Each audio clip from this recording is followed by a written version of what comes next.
My beloved brothers and sisters, may the peace, mercy, and blessings of Allah be upon every single one of you. I want to begin today with words that should shake every single person listening to this reminder. Words that Allah subhanahu wa ta'ala revealed in the Holy Quran. Words that cut through all the noise, all the distractions, all the illusions of this world, and bring us face to face with the ultimate reality. Allah subhanahu wa ta'ala says in Surah Al-Hadid, verse 20, "Know that the life of this world is but amusement and diversion, and adornment, and boasting to one another, and competition in increase of wealth and children. Like the example of a rain whose plant growth impresses the tillers. Then it dries and you see it turned yellow. Then it becomes scattered debris, and in the hereafter is severe punishment and forgiveness from Allah and approval. And what is the worldly life except the enjoyment of delusion?" Read that again. Let it sink into the deepest chambers of your heart. The enjoyment of delusion, muta'ul huro, that is what Allah calls this world. Not a permanent home, not the final destination, not the place where true happiness resides. It is a delusion, a beautiful, captivating, intoxicating delusion that makes us forget why we are really here. My beloved brothers and sisters, I want you to pause for a second. Take a breath, look at the clock, look at the calendar, and ask yourself a question that might shake your soul. What if today was the last day? If the angel of death were to arrive this very evening, would you be happy with how you spent your life? Would you be content with the way you used your time, your energy, and your heart? Would you be proud of the things you worried about, the people you tried to impress, the arguments you replayed in your mind, the grudges you held onto? Or would you wish for just one more day, just one more chance to pray with presence of heart, just one more opportunity to forgive someone who hurt you, just one more moment to tell your parents you love them, just one more breath to say, "Ya Allah, I am sorry. Ya Allah, thank you. Ya Allah, I love you." My beloved brothers and sisters, life is far too short to live with a heart full of fear and a mind full of misery. Allah subhanahu wa ta'ala did not create you to carry the weight of the entire world on your shoulders. He did not create you to spend your precious, irreplaceable days worrying about people who have forgotten you, stressing over problems that never actually happen, and drowning in overthinking that steals the only thing you truly have, the present moment. He created you to trust Him, to remember Him, to live with purpose, to prepare for an eternity that makes this entire life look like a single drop of water in an endless ocean. Today, we are going to talk about the secret to reclaiming your life. The day you stop wasting your life on what cannot benefit you is the day your heart finally experiences true peace. Part 1. Remember that life is temporary. The first most fundamental truth that we need to internalize is this: you are a traveler. When you forget that life is temporary, small problems start to look like permanent disasters. One argument feels like the end of your peace. One rejection feels like the end of your happiness. One delay in your plans feels like the end of your hope. One person's opinion of you feels like it defines your entire worth.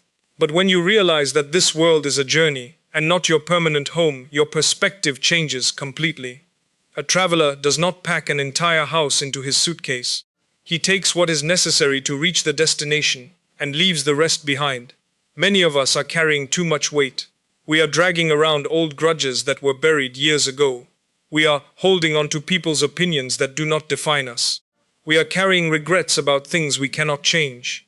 We are weighed down by jealousy, fear, and endless what-ifs about a future that has not even happened yet. We are building our hearts as if we are going to stay here for eternity. We are investing our emotional energy as if this world is our final home. And then we are shocked, devastated, heartbroken when life changes, when people leave, when plans fall apart, when the illusion shatters. My beloved brothers and sisters, we are not here to stay. We are here to prepare. Let me tell you a story that will change the way you see this world forever. The Prophet Muhammad sallallahu alaihi wasallam once passed by a companion who was building a house, a very elaborate, beautiful house. The Prophet sallallahu alaihi wasallam looked at him and asked, "What is this?" The companion said, "O Messenger of Allah, I am building my house." The Prophet sallallahu alaihi wasallam smiled with that beautiful, compassionate smile of his and said, "I do not see for you except a house in paradise, so build it there." Subhanallah. Think about the depth of that statement. The Prophet sallallahu alaihi wasallam was not telling him to stop building in this world. He was reminding him of the bigger picture. He was saying, yes, build your house here. But do not forget that your real home is in Jannah. Do not invest your entire heart, your entire soul, your entire life in something that will crumble to dust. In another narration, the Prophet ﷺ said, be in this world as if you were a stranger or a traveler. And in yet another hadith, Abdullah ibn Umar radiallahu anhu reported that the Prophet ﷺ took him by the shoulder and said, be in this world as if you were a stranger or a wayfarer. Then Ibn Umar said, when you reach the evening, do not expect to live until the morning. And when you reach the morning, do not expect to live until the evening.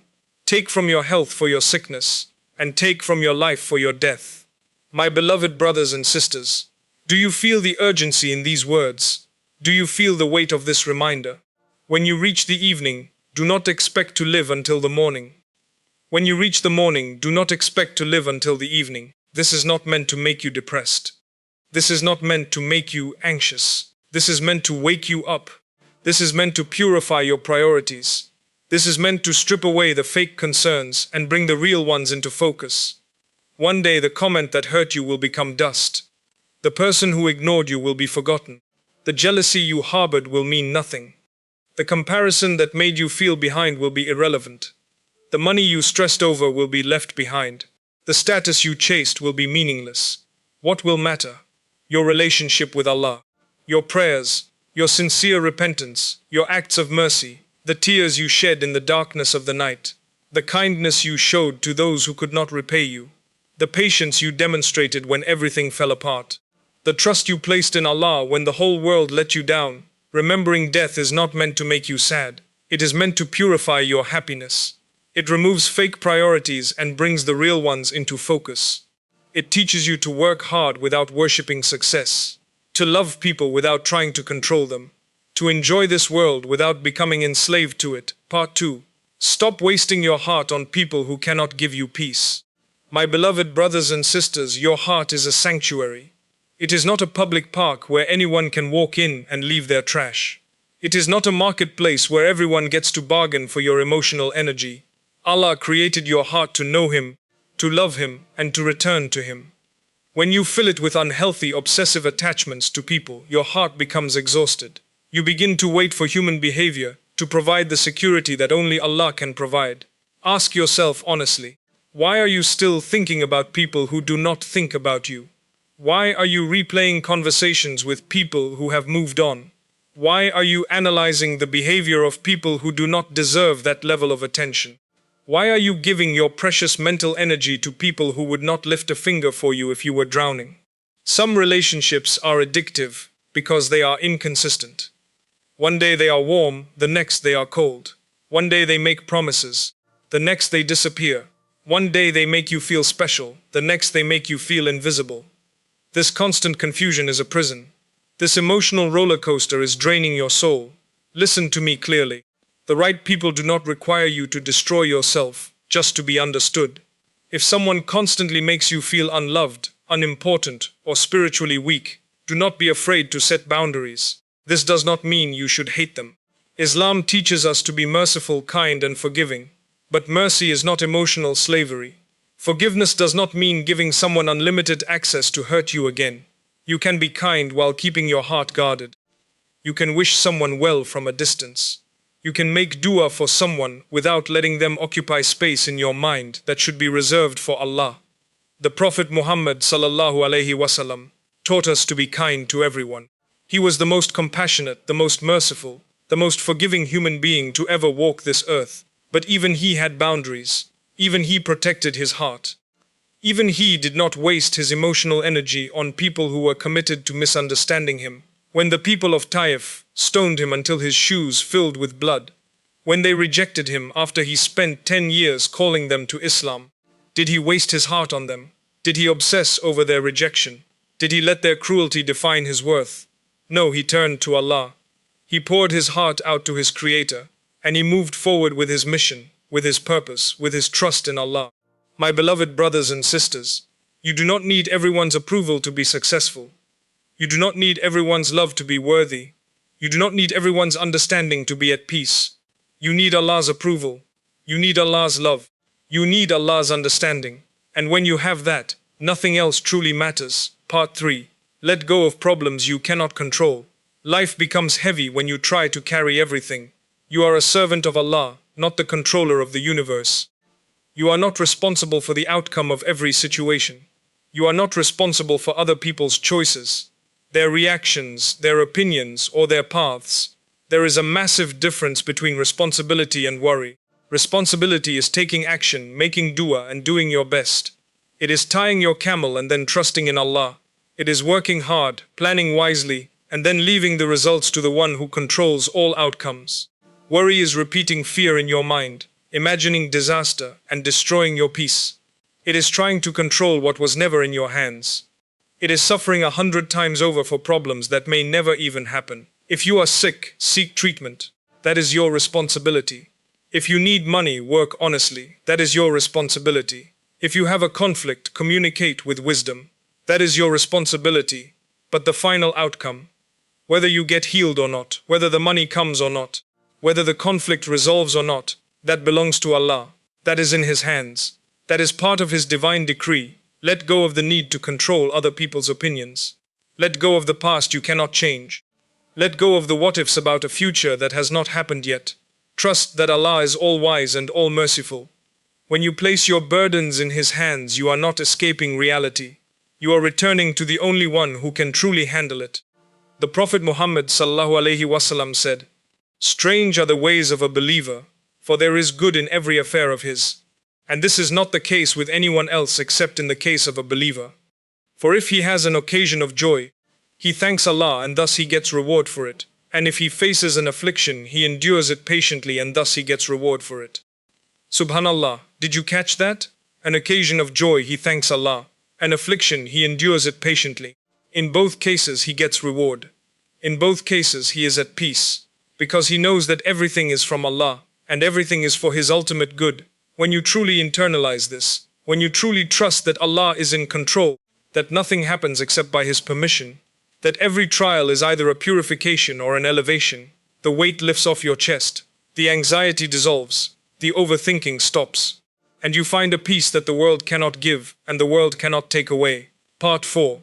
Stop overthinking and start trusting. Overthinking is a thief. It steals your sleep. It steals your focus. It steals your gratitude. It steals your joy. It steals the present moment, which is the only thing you actually have. You cannot solve the future by panicking about it. You cannot control outcomes by obsessing over them. You cannot protect yourself from pain by imagining every possible disaster. Thinking with wisdom is useful. Planning with intention is necessary. But thinking without trust is a cage. It is a prison of your own making. If a thought leads to action, take action. If it leads to repentance, repent. If it leads to dua, make dua. But if it leads nowhere but anxiety, release it. Let it go. Hand it over to Allah. When your mind becomes loud, make your dhikr louder. When problems feel bigger than your faith, remember Allahu Akbar. Allah is greater. He is greater than your fear. Greater than your failure. Greater than any person who ever hurt you. Greater than any problem you are facing. Greater than any future you are afraid of. The Prophet Muhammad ﷺ taught us a beautiful dua for anxiety and worry. He said, "O Allah, I seek refuge in you from anxiety and sorrow, weakness and laziness, miserliness and cowardice, the burden of debts and from being overpowered by men." Notice that anxiety comes first.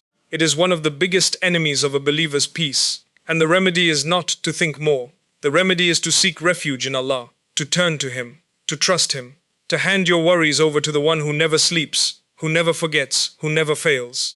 Part 5. Fill your days with what matters. If you leave your days empty, they will be filled with distractions. If you do not fill your heart with the remembrance of Allah, it will be filled with the noise of the dunya. If you do not fill your time with what matters, it will be consumed by what does not. Start your day by arranging your life around your salah. When you pray, you are hitting the pause button on the noise of the world and returning to your source. You are reconnecting with the one who created you, who sustains you, who will judge you. Fill your tongue with dhikr. Fill your heart with gratitude. Fill your actions with purpose. Even if you are busy with work, family, or studies, make that work your worship by doing it honestly and with a pure intention. A life spent in obedience to Allah is never wasted, even if it seems ordinary to the rest of the world. The Prophet Muhammad ﷺ said, "The strong believer is better and more beloved to Allah than the weak believer, while there is good in both." Strength here is not just physical strength, it is spiritual strength. It is the strength to wake up for Fajr when your bed is warm, the strength to resist temptation when no one is watching, the strength to be patient when everything falls apart, the strength to trust Allah when the whole world lets you down. Part 6. Make every day count. Do not wait for a perfect time to change. Do not wait for a tragedy to wake you up. Do not wait for old age to become purposeful. Do not wait for Ramadan to start praying. Do not wait for the right moment to repent. The right moment is now. The perfect time is today. The opportunity is this breath. Making today count does not mean doing something huge every 24 hours. It does not mean praying 1,000 rakas, or giving away all your wealth, or traveling the world to do good deeds. It means protecting one prayer, resisting one sin, speaking one kind word, making one sincere dua, apologizing for one mistake, forgiving one person who hurt you, smiling at one stranger, feeding one hungry person, making one person smile. These small, consistent steps build the foundation of a blessed life. These tiny acts of obedience, multiplied by the mercy of Allah, become mountains of reward. Later is not promised. Tomorrow is not guaranteed. The only moment you have is now. This breath, this prayer, this opportunity to turn back to Allah. The Prophet Muhammad ﷺ said, "Take advantage of 5 before 5. Your youth before your old age, your health before your illness, your wealth before your poverty, your free time before your occupation, and your life before your death. Your life before your death. Right now, before it is too late, before the angel of death arrives, before the book of deeds is closed, before the opportunity is gone forever." Conclusion: the path to peace. My beloved brothers and sisters, life is short, but it can be incredibly meaningful.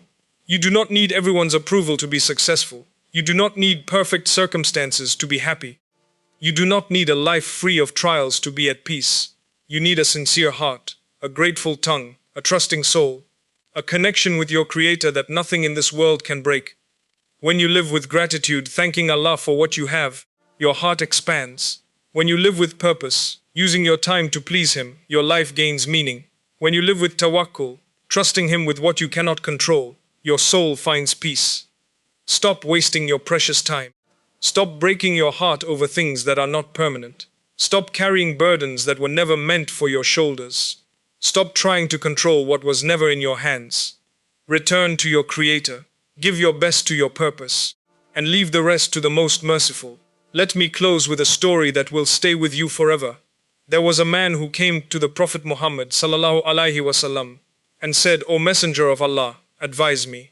The Prophet ﷺ said, "Do not become angry." The man asked again, "Advise me." The Prophet ﷺ said, "Do not become angry." The man asked a third time, "Advise me."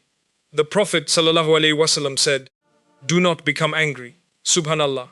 The Prophet ﷺ knew that anger, worry, anxiety, overthinking, attachment to what we cannot control, these are the things that destroy our peace. These are the things that waste our lives. These are the things that steal our joy. And the remedy is simple, but not easy. Trust Allah. Remember Him. Let go of what you cannot control. Focus on what you can, and leave the rest to the one who never fails. Raise your hands right now, wherever you are, and make this sincere dua with me. Ya Allah, we ask you to make our lives meaningful. Ya Allah, we ask you to fill our hearts with your remembrance. Ya Allah, we ask you to help us let go of what we cannot control. Ya Allah, we ask you to protect us from anxiety, worry, and overthinking. Ya Allah, we ask you to fill our days with what matters and to purify our intentions. Ya Allah, we ask you to make us among those who trust you completely, who live with purpose, and who return to you with hearts at peace. Ya Allah, do not let our lives be wasted on what does not benefit us. Ya Allah, do not let our hearts be broken by what is temporary. Ya Allah, do not let our time be consumed by distractions. Ya Allah, make us among those who remember you often, who thank you constantly, and who trust you completely. Ya Allah, grant us the companionship of our beloved Prophet Muhammad ﷺ, his pure wives, radiallahu anha, his noble daughters, radiallahu anha, and his righteous companions, radiallahu anhu, in Jannat al-Firdaus, where there is no more worry, no more anxiety, no more overthinking, only eternal peace, only eternal joy, Only eternal closeness to you, Ameen, Ya Rabbal Alameen.